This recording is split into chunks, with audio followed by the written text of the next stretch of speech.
No.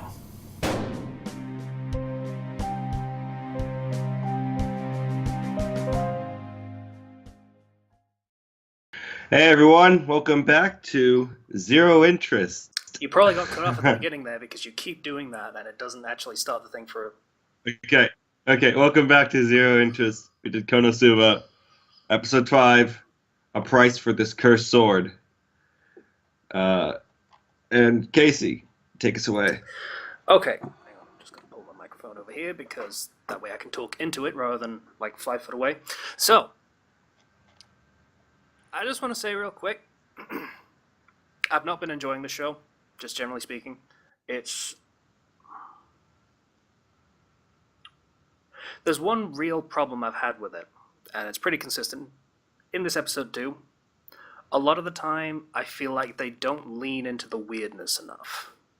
Like, it's very... I don't know whether downbeat is the right word for it, but it's kind of flat, and a lot of the scenes where you would expect zaniness and antics and such, it's just people having a conversation and not much happening. Mm-hmm. It's like that element is missing in a lot of scenes, and it just leaves the comedy feeling a little bit limp. Anyway, so this episode 5, what was the name of it again? A Price for This Cursed Sword. Right. Yeah. Okay. So in this one, everyone's complaining about money again, even though one of them has a fair amount of money, and they're still sleeping in the barn, even though one of them has a fair amount of money and could probably, like, not necessarily get a nice room, but, you know, just an actual room. They could probably get one fairly cheap, but stables still, I guess, for some reason. And so they're in the canteen again, which is their hangout spot, I guess. And Aqua is moaning about not having any money again and demands that they go on a quest and gets on her knees and begs and cries and yada yada yada that she always does. So he says, Kazuma says, fine, go pick out a quest and we'll go do it. Mm-hmm. And the party members are like, yeah. Shouldn't you be watching her do that and making sure that she doesn't pick something really stupid? Smash cut to her picking out something stupid and Kazuma immediately going over there and what the hell are you doing? Mm-hmm. Yeah, a griffin and Manticore at the same time, beat them both. Yeah, they're fighting over territory, kill them both. Yeah, okay. For 500,000 as well, that sounds like a really low reward amount when 70,000 was basically just minimum wage for the day. I think it goes by yen, so that's about 5,000, maybe enough for a month. Yeah. So go kill them, please, for $5,000.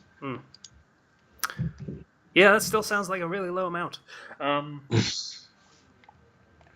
Instead, Aqua picks up another quest, which is basically there are monster alligators that have come into this area because the water is swampy and they like that. So purify the water. You don't have to kill the alligators, just purify the water. And it's 300,000. Like, Kazuma's like, okay, that's right up your alley. And she says, yeah, I'm a goddess of water, hence the blue hair and eyes. You didn't figure it out? And the name Aqua. So Kazuma says, well, you know, if that's something you can do, you could probably just do it on your own and take all the money. And she's like, well, you see, there's I need someone to protect me from the monsters and such. Does the finger poking thing that I'm doing in the camera. Yeah. So they're basically like, yeah, okay, and we have a plan.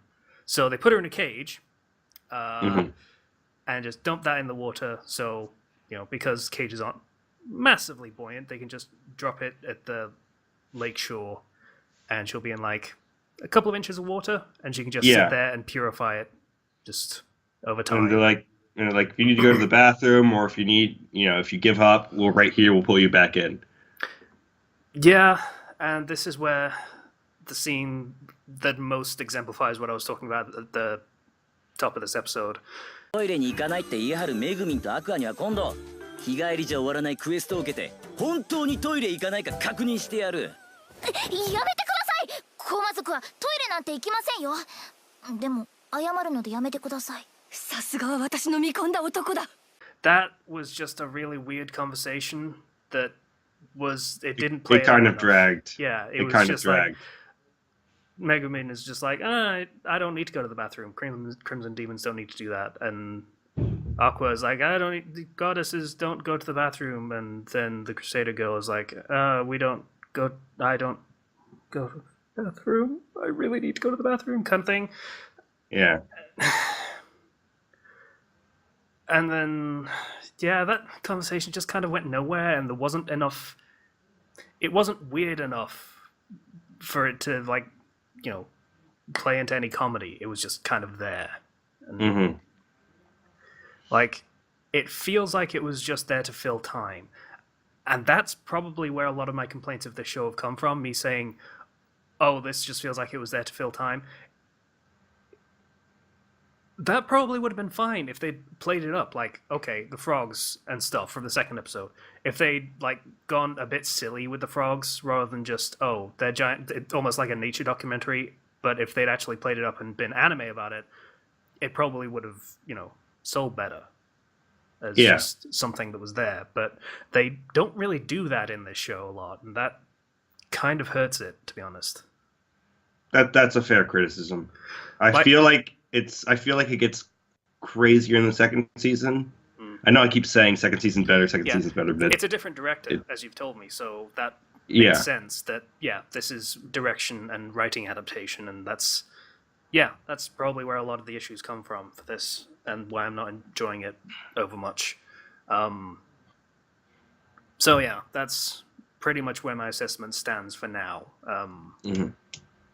Hopefully things improve in the second season when we get onto that. But for the time being, so Aqua's sitting in the cage and purifying it, apparently, just by sitting in it somehow. She's the goddess of water, so it makes sense, I guess. Yeah, maybe some sort of like glow around her might have helped, like, sell it. She's actually doing something. No, but the thing is that purifying water just by touching it comes into play in later parts, and the fact that there's no glow kind of, I guess, helps to show people, like, because she claims she's a goddess and nobody believes her, and that kind of helps to play into that, I guess. Yeah, that she can't show it off over well, I guess. Yeah, like if she tries to make, like, tea, for example, it's just going to end up being regular hot water because she purifies it just by touching it. That's pretty funny. And that comes in later. So she's sitting in the cage, and alligators attack because of course they do. And a bunch of them just basically surround the cage, and she freaks out and starts magically purifying it with the spell that she knows.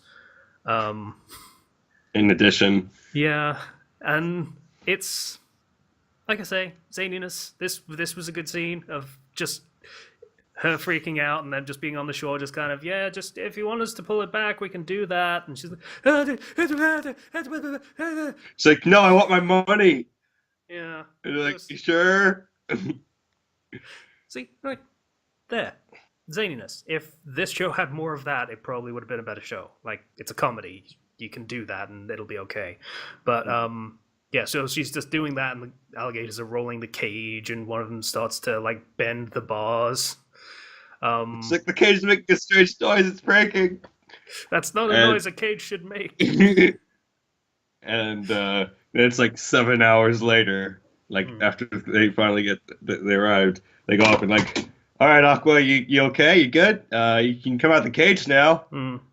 She's basically traumatized, dead flat eyes and everything.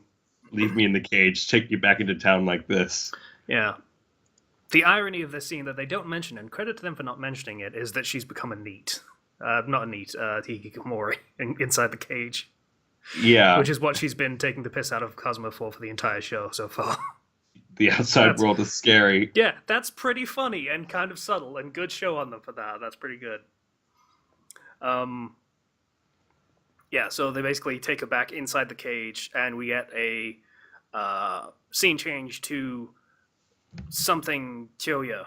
Kyoya, he's the super strong hero that has these two girls that love him, and he's gonna fight the dragon. He's the big hero with the cursed sword, Graham. Yeah, he was someone that wasn't a dumbass and just picked something out of spite, and actually picked something that would probably have been useful. He kills the dragon in one hit. Mm-hmm.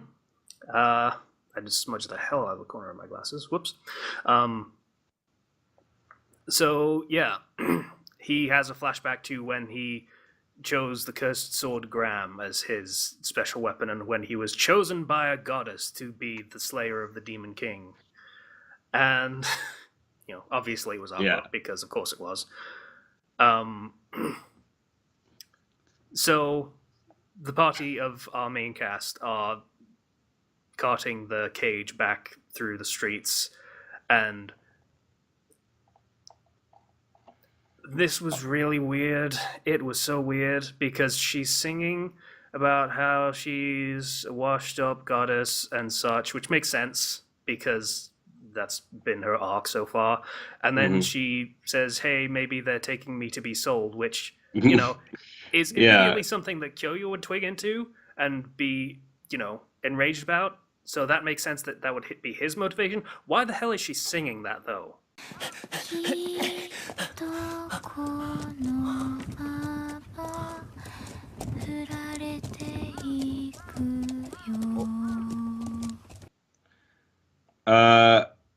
I'm looking at the actual original light novel, and I don't think she sings that in the novel. Yeah. I'm not sure. Oh, yeah. She's just kind of singing, but she's not actually singing those specific lyrics. Those were added into the adaptation. And you can tell they were kind of awkward. Watchword for this series. So, yeah, he sees that she's being carted through in a cage and gets enraged and rips the bars open so she can get out. And an argument ensues about, hey, you guys suck. You're keeping this goddess prisoner and such, and what are you doing? I forget how it goes, except that it was kind of dumb and contrived. Cosmo looks at Aqua, and he's like, hey, he just called you a goddess. Oh, and she's like, yeah, oh, right, I am a goddess, even though she'd been singing about how she was a...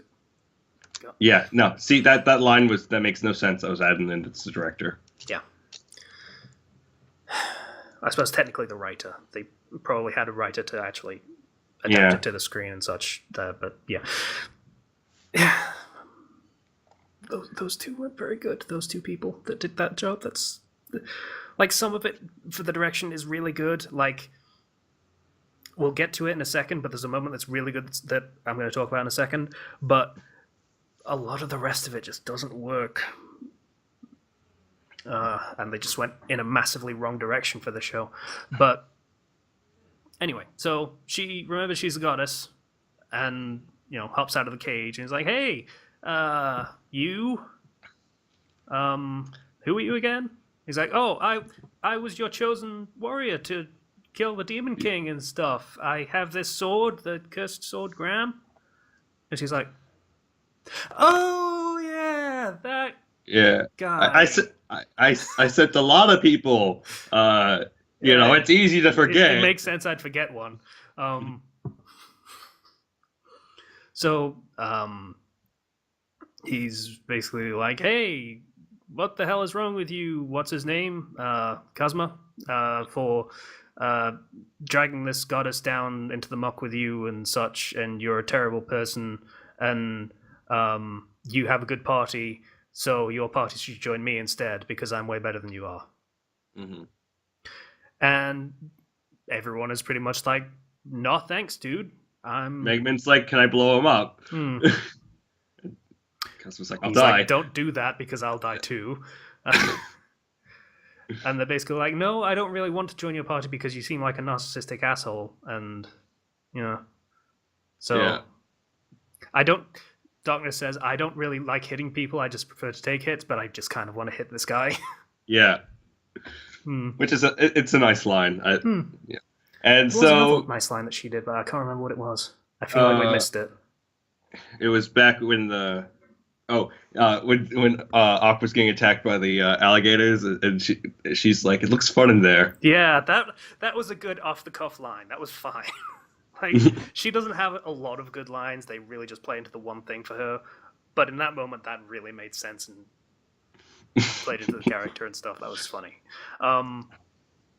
So they're like, no, I don't want to join your party, and no one wants to join his party. So they're like, okay, peace. Yeah.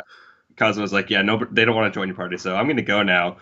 And Kyoya runs around, and he's like, wait, in that case, I challenge you to a duel.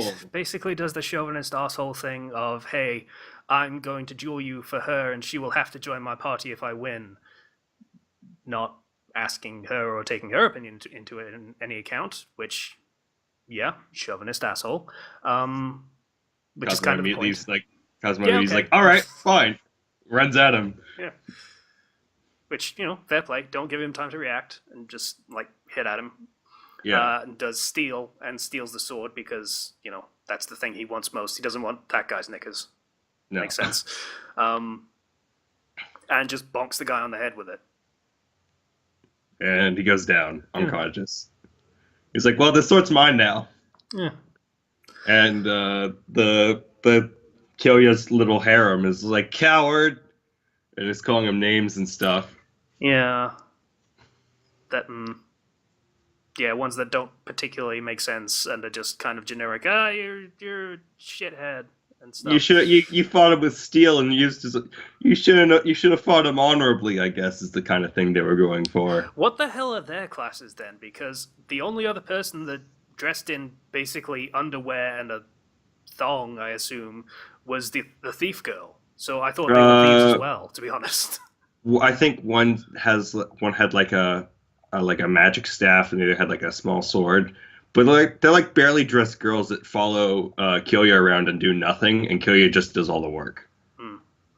But they're his harem, I guess. Yeah. So they're basically like, give the sword back, and he's like, no. Just wanders off. Fair play. And they keep calling him names, and he turns around and he's like, I am an advocate of true gender equality who won't hesitate to drop kick a female opponent. Fair play. I hate that, I'll never hit a woman anime protagonist bullshit. That's really insulting to women. He's like, if you come at me, I'm going to come at you too. Yeah, and then he does the I'll steal and stuff. And then he does amazing animation of the...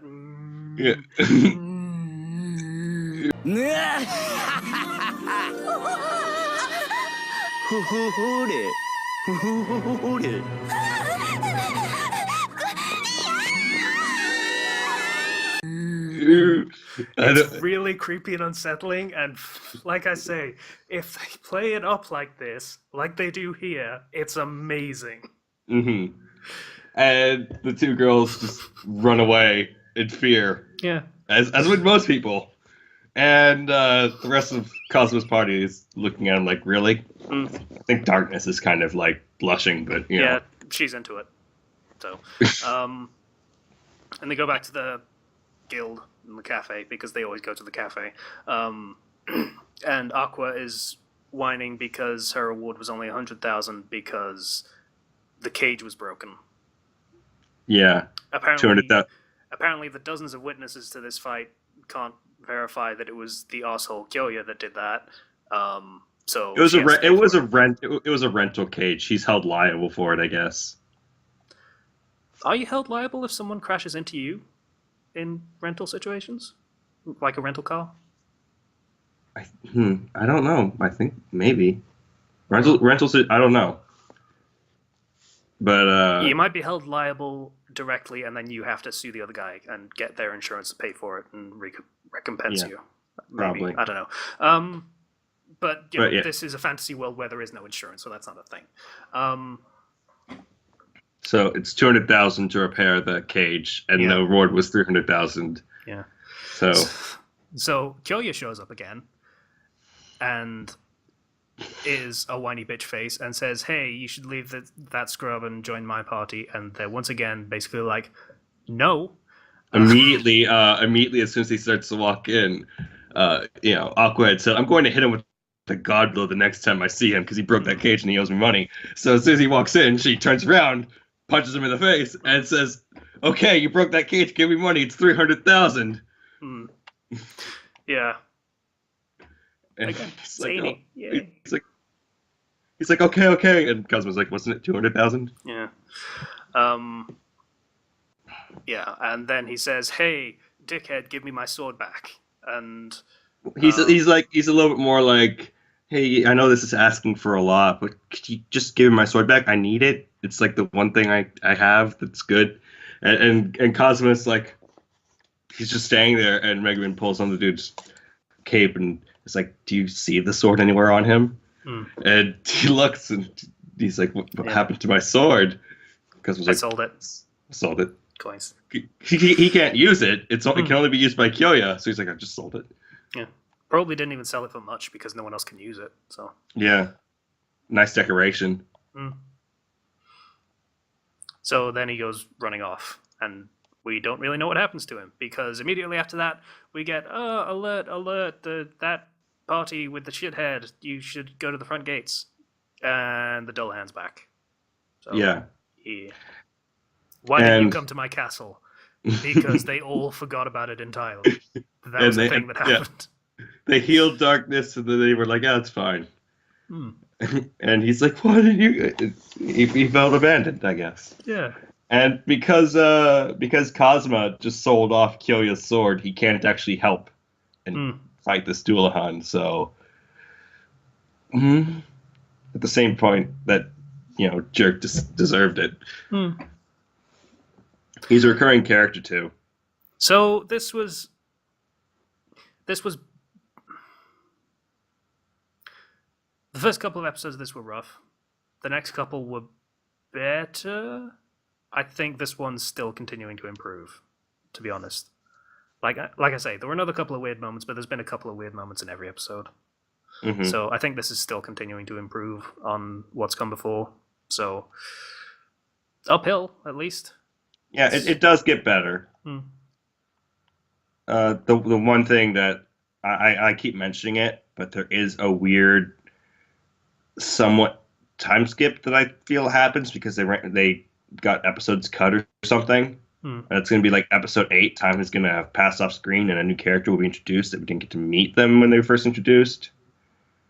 Again, I don't know what happened to the anime, but it's in the light novel of that character, so. Yeah. That's probably going to be the last major problem this show has. I think everything else is. I would like to like this show. There's some good stuff in it, but it's weak sometimes. So, yeah. Anything else you want to add, Zero, before we? Not really. Except for Kyoya is supposed to embody the normal protagonist of this type of subgenre, I guess. Yeah, pretty much. And this was no. This is my character. My this character Cosma is a lot different from this because this is what Cosma would do in this situation, as opposed to the other guy. And I think it's just interesting to note. I think that guy is the last remnant of the jokes of the subgenre. Going forward. So $2,000 to repair a cage? It's literally just reforging iron. Whatever. It's a big cage, and they don't have modern forging methods. Yeah, but literally all you have to do is heat the metal and just bend it back into place, and it's fine. Whatever. It's a big cage. Only 2 bars were damaged. You could just. The rest was also kind of ravaged by the alligators. Yeah, I guess. So, Yeah. So yeah, that was episode 5. We'll be back with 6. Also, Yeah. Zero did a new intro for me because I'm the one reacting this time. And if I use the one that he sent me, it almost feels like a dig because it's just me saying no several times in a row as compared to Zero. I feel like that's a dig at me just being very, very negative about this show. But yeah, I'm not a fan yet. So that Yeah. Hoping you're a fan by the end of it. Hoping. maybe. But that's it. And we'll see you guys next time on Zero Interest for Konosuba episode 6. Bye now. Everybody. My hair's stupid. It is.